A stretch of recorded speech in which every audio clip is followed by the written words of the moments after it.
5 নম্বর প্রশ্ন, ওযুর সময় ঘাড় মাসাহ করা এটা কি জরুরি? দেখেন, ঘাড় মাসাহ করবো কিনা, আমরা উযু যখন করি, মাথা যখন মাসা করি, আমরা অনেকে ঘাড় মাসা করি না। এই ঘাড় মাসা করব কি করব না, এটা নিয়ে বিশদ বিরোধ রয়েছে, মতনৈক্যপূর্ণ মাসালা। কেউ বলেছেন মাসা করা যাবে, কেউ বলেছেন যে মাসা করা যাবে না, মাসা করা বিদআত। কথা বুঝতে পেরেছেন? কেউ কেউ বলেছেন ঘাড় মাসা করা বিদআত, আবার কেউ কেউ বলেছেন কি ঘাড় মাসা করা মুস্তাহাব। মুস্তাহাব। এখন আপনাদের বুঝতে হবে, যারা বলে যে ঘাড় মাসা করা বিদআত, তারা কেন বলে? কারণ ঘাড় মাসা করার ব্যাপারে সহি কোনো হাদিস নাই। এই ঘাড় মাসা করার ব্যাপারে কি নাই? কোনো সহি হাদিস নাই। যত হাদিসগুলি আছে এগুলো বিদআত, এটা তাদের কথা।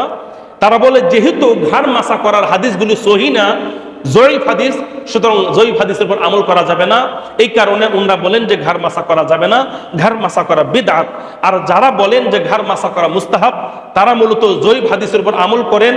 এই জন্য, কারণ জয়ীফ হাদিসগুলি আমলের ক্ষেত্রে কি করা যায়? মানা যায়, এটা উনারা বলেন। তাহলে কেউ বলেন বিদআত, কারণ সহিহ হাদিস নাই। কেউ বলেন মুস্তাহাব। আর মুস্তাহাব মানে কি? করলে সমস্যা নাই, না করলে কি নাই? সমস্যা নেই। করলে ভালো, না করলে কোনো সমস্যা নেই। এটা হলো মুস্তাহাব। এখন আপনারা কি করবেন? আপনাদেরকে আমি কি সমাধান দেব?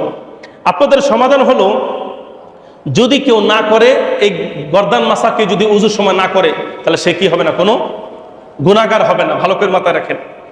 কেউ যদি গর্দান মাসা না করে, আপনি যদি কাউকে দেখেন যে গর্দান মাসা করে না, আপনি তাকে বলবেন না যে তোমার তো উযু হয় নাই।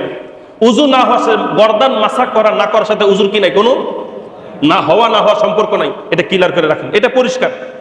এই জন্য যদি কেউ গর্দান মাসা না করে, তাহলে তার গুনাহ হবে না, সমস্যা হবে না। আর যদি কেউ করে জয়ীফ হাদিসের উপর ভিত্তি করে, তাহলে তাকে আমরা নিন্দা না করি, তাকে আমরা এটা না বলি যে এটা বিদআত। তবে হ্যাঁ, কেউ যদি গর্দান মাসা করাকে বাধ্যতামূলক মনে করে, তাহলে এটা তার জন্য কি হয়ে যাবে? বলে না কেন? বিদআত হয়ে যাবে। এই জন্য বন্ধুরা আমার, গর্দান মাসা করা এটা যারা করেন না তাদের ইচ্ছা করবেন না, আর যারা করেন তারা এটাকে বাধ্যতামূলক মনে করবেন না। বাধ্যতামূলক যদি মনে করেন, তাহলে এটা বিদআতে পরিণত হয়ে যাবে।